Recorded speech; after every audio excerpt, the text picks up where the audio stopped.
বিসমিল্লাহির রহমানির রহিম।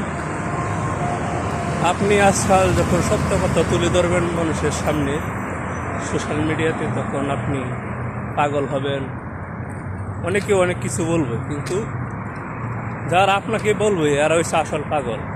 কিন্তু আপনার লক্ষ্য হলো সফলতার দিকে এগিয়ে যাওয়া এবং সত্য উদ্ঘাটন আপনাকে তুলে ধরতে হবে, সোশ্যাল সমাজ করতে হবে সত্য উদ্ঘাটন করে।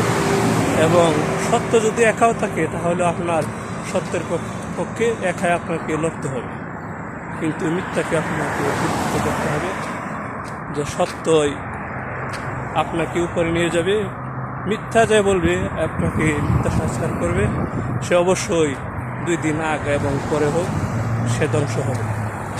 সবাইকে অসংখ্য ধন্যবাদ ভিডিওটা দেখার জন্য। লাইক ফলো কমেন্ট করবেন সবাই, এবং আমার পেজে সবসময় থাকবেন। সবার ভালোবাসা নিয়ে বাঁচতে চাই ফেসবুক প্ল্যাটফর্ম।